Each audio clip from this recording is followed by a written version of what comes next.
이제 그 출애굽한 지 3개월 되었을 때 이제 시내 광야에 도착했다 그랬습니다. 그래서 산 밑에 진을 쳤다, 장막을 쳤다. 그때 모세가 하나님께 올라가니까 하나님께서 그에게 이렇게 야곱의 집에 말하고 이스라엘 자손에 말하라. 3절에 또 6절에도 이 말을 이스라엘 자손에게 전할지니라. 그래서 말하라, 전하라 그랬습니다. 하나님의 말씀을 전해라. 뭘 전하라 그랬냐 하면 4절에 내가 애굽 사람에게 어떻게 행하였는가, 그걸 전해라.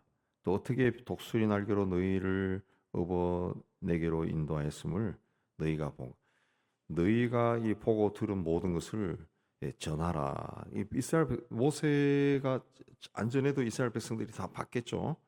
자기들이 다 홍해를 건넜으니까 그걸 다시 기억나게 하라는 거죠. 기억나게 하라. 신앙 교육이라 하는 것은 항상 반복하는 겁니다. 반복.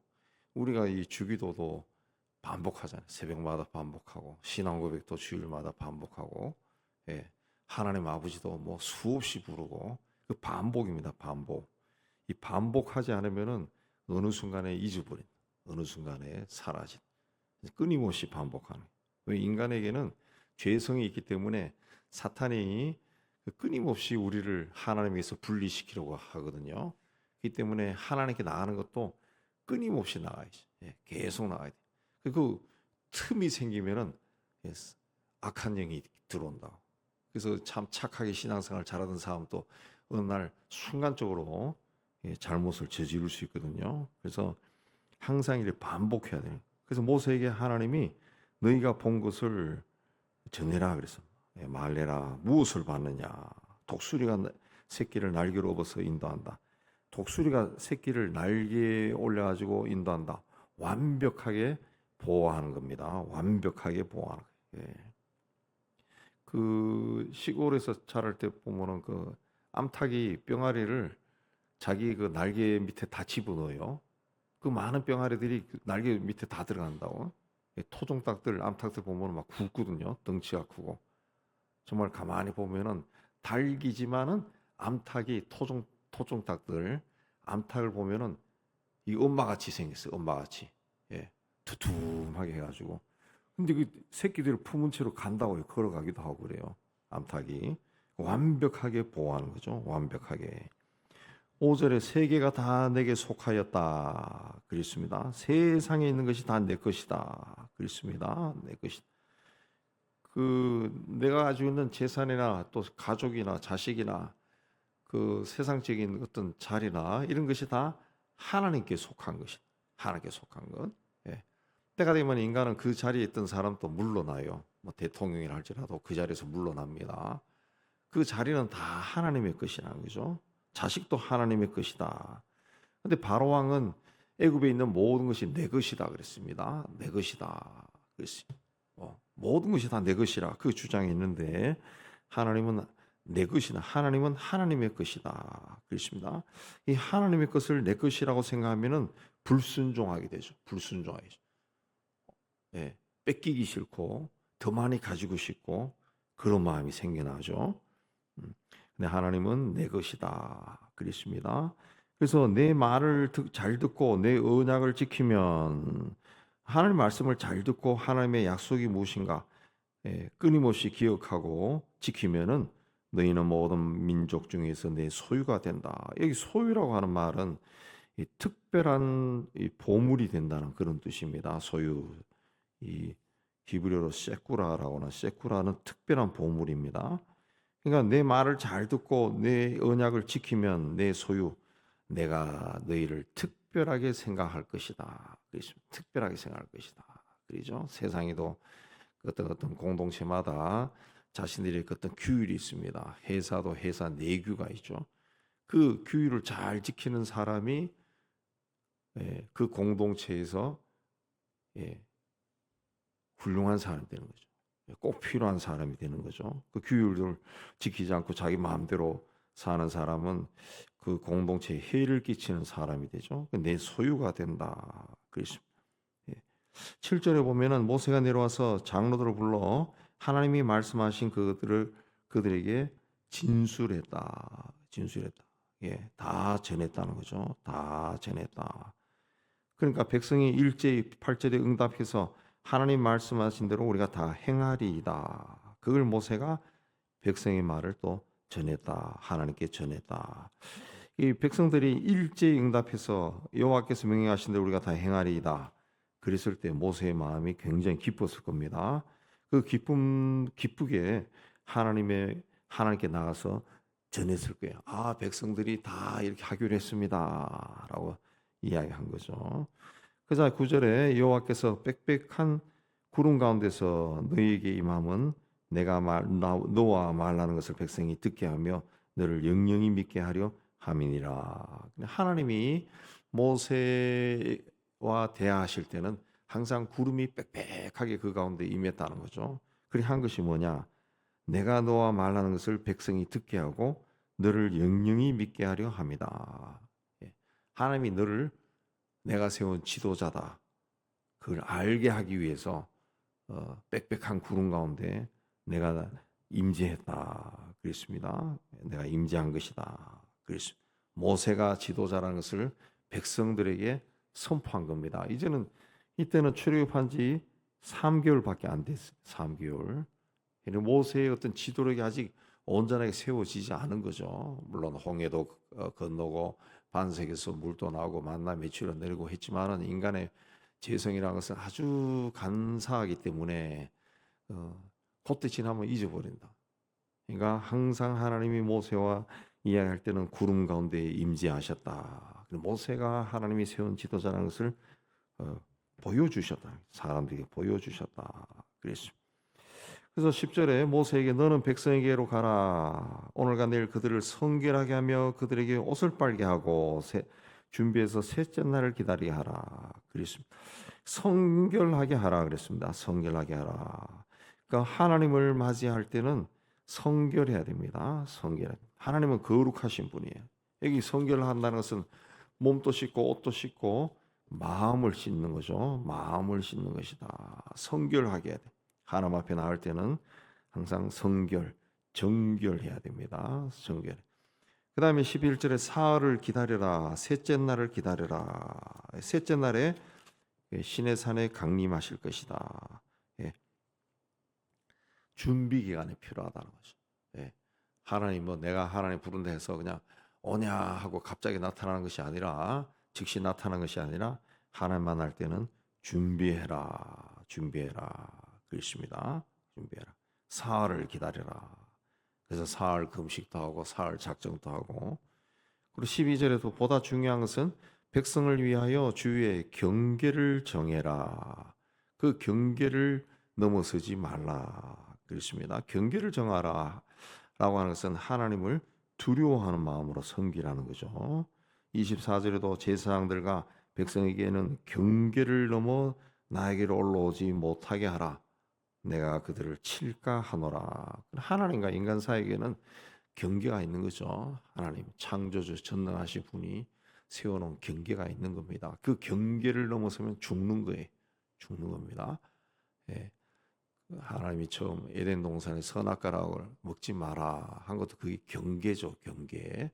근데 그 경계를 넘어서니까 인간이 죽는 겁니다. 죄가 세상에 들어오고 그때부터 죽음이 찾아오는 거예요. 예, 죽음이 찾아오는 거예요. 그 경계를 넘어서면 죽는 거죠. 근데 그 현대 세계 그리고 하나님이 선악과 외에 생명나무도 이 침범할까봐 화영검을 더 지키게 했다. 불칼을 든 화영검을 더 지키게 했다. 그런데 현대 시대에 들어와서 인간이 이제 생명까지 터치하기 시작하죠. 예, 생명나무를 먹으려고 자꾸 시도합니다. 예. 근데 인류사의 역사도 인간이 하는 것도 가만히 보면은 그냥 하나님 손바닥 안에 있는 거예요. 하나님 손바닥. 창세기에 나오는 그대로 하는 짓이 생명나무를 먹으려고 자꾸 시도하죠. 그러면 이제 그 경계를 넘어서는 거죠. 경계를 넘어서면 이제 죽는 겁니다. 이제 세상에 멸망하는 거죠. 백성을 멸망하는 겁니다. 그래서 그 경계를 넘어서면은 13절에 보면은 손을 대지 말고 돌로 쳐 죽이거나 화살로 쏘아 죽여야 할 것이다. 손을 댄다는 것은 그 직접 가까이서 하는 거지만 돌이나 화살로 쏘는 것은 멀리서 죽이는 거죠. 왜 손을 대지 말라 그랬습니까? 손을 대려면 경계를 넘어선 자에게 내 손을 대면 나도 경계를 넘는 거죠. 그냥 그만큼 경계를 넘는 것이 위험하다는 것을 이해하는 거죠. 멀리서 돌로 던지든가 화살로 쏘아 죽여라 그랬습니다. 짐승이나 사람이나 살아남지 못할 것이다. 경계를 넘어서지 말라 그랬습니다. 그래서 모세가 산에서 내려오고 16절에 셋째 날 아침에 하나님이 임재하셨다 그랬습니다. 18절에 연기가 자욱하니 여호와께서 불 가운데서 거기 강림하셨다 그랬어요. 그래서 모세가 말하니까 하나님이 음성으로 대답하셨다. 음성으로 무슨 소리가 났다 그랬죠. 그리고 21절에 모세에게 내려가서 백성에게 경고하라. 이런 신비한 것을 보고 백성이 막 몰려 들어와서 결국 경계를 넘어서서 죽을 수 있다는 거죠. 많이 죽을까 한다라고 하는 것은 분명히 그런 사람들이 많다는 거죠. 많다. 그리고 제사장들에게는 몸을 성결히 하게 하라. 내가 그를 칠까 하노라. 제사장 하나님의 일을 하는 사람들 몸을 성결하게 하라 그렇습니다. 인간의 죄라고 하는 것이 다 그 마음에서부터 시작하지만은 결과적으로는 인간의 죄는 몸이 짓는 거죠. 몸이 짓는다 해서 꼭 음란한 일을 한다. 그게 아니라 죄가 있는 곳에 내 몸이 가잖아요. 내가 몸이 들어간다. 몸이 들어가서 뭐 누구에게 거짓말을 하거나 사기를 치거나 마약을 하거나 뭘 하거나 몸이 하는 거잖아요. 몸이 하죠. 내 몸이 입이 하고 몸이 하고. 그러니까 제사장 하나님 앞에 서는 자들은 그 몸을 성결하게 하라 그랬습니다. 몸을 성결하게 하지 않으면은 내가 그를 친다 그랬습니다. 몸을 성결하게 하라 그랬습니다. 친다 그랬습니다. 내가 친다 그랬습니다. 그 탈무드에 나오는 이야기의 그 랍비가 그 정말 경건한 랍비가 있었는데 사탄이 하나님께 내가 저 랍비를 내가 타락시키겠다.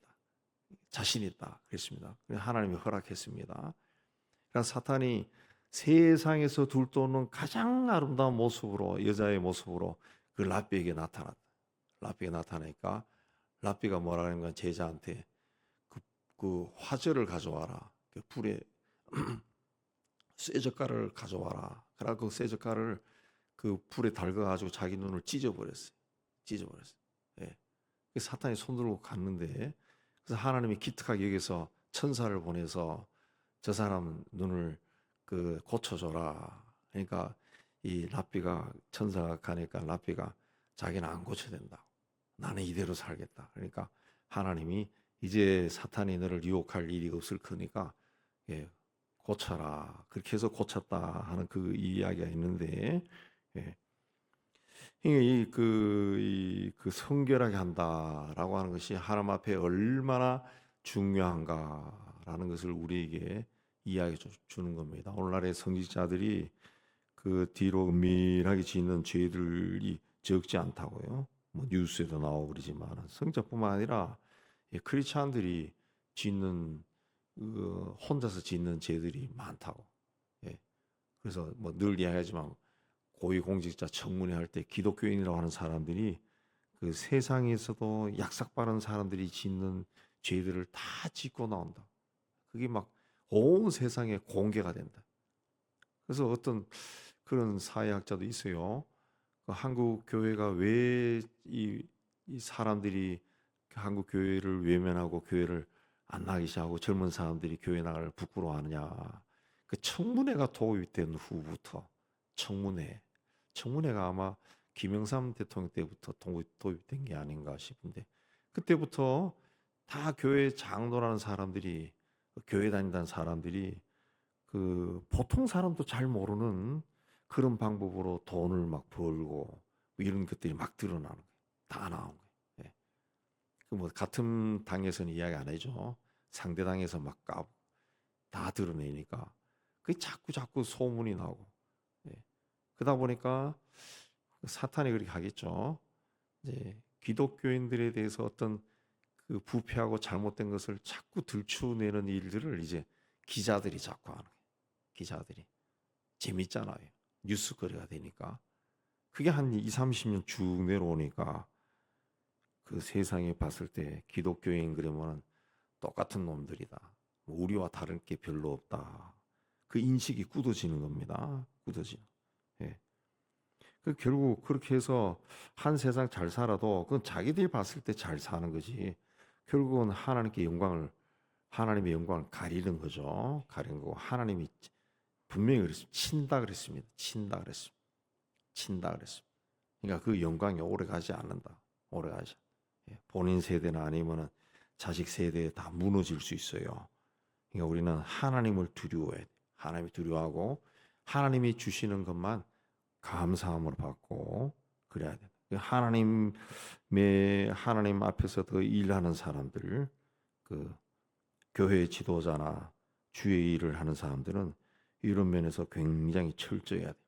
자기 눈을 쇠젓가락으로 찢어버리든가 막 그렇게 해서라도 그걸 지켜야 돼. 지켜야 돼. 예. 그런 사람들이 그 옛날에 굉장히 오래됐는데 LA 영락교회 목사님이었던 이름이 갑자기 생각 안 납니다. 그 목사님이 6.25 때 그 부인하고 아이들인데 내가 먼저 서울 가서 자리 잡고 올게 그리고 내려왔는데 못 올라갔어요. 그 부인하고 아이들은 그냥 북한에 그대로 남았어요. 이분은 재혼을 안 했습니다. 재혼 안 하고 홀로 있으면서 남미에 선교사로 나갔다가 다시 미국에 가서 교회 개척해서 교회가 엄청나게 큰 유명한 교회가 되는데 그래서 미국 시민이니까 그 어떻게 수소문 해가지고 신의주에 살았다 그러죠. 옛날 신의주가 기독교 도시니까 신의주에 가서 그 아내하고 아이들을 다 만났다. 예, 만나서. 예. 그리고 거기서 그 부인 무릎을 안고 거기서 돌아가셨어요. 예. 나중에 LA 교회 장로들이 가서 그 문상도 하고 뭐 그랬다고 하는 성묘도 하고 했다는 그 이야기를 들었는데 그분은 여기 계실 때도 우리 목회자들이 굉장히 존경했던 분입니다. 굉장히 인격적이고 굉장히 훌륭한 분이죠. 욕심 없는 분이. 정말 그 수절하고 남자가 수절하고 그 오랜 세월이 흘러서 북한 땅에 들어가서 그걸 보고 아마 그때 다 그랬어요. 아마 그 몇십 년 흘러가지고 부인과 아들, 자식들 모습을 보니까 굉장히 그 충격 받아가지고 아마 그 심장마비로 아니면 그냥 갑자기 그냥 돌아가신 게 아닌가 그래 하는데 하나님은 그런 분들을 굉장히 귀하게 여기는 것 같아요. 굉장히 귀하게 여기는. 예. 우리가 하나님 앞에서 우리는 그냥 인간으로 살지만은 인간으로 산다 그렇게 생각할 것이 아니라 하나님 앞에서 내가 산다, 서 있다 그런 생각들을 해야 됩니다. 내가 항상 하나님 앞에 있다. 내 자식이라 할지라도 지금 뭐 내 자식이 옆에 다 와 있는 것도 아니고 내가 혼자 와 있잖아.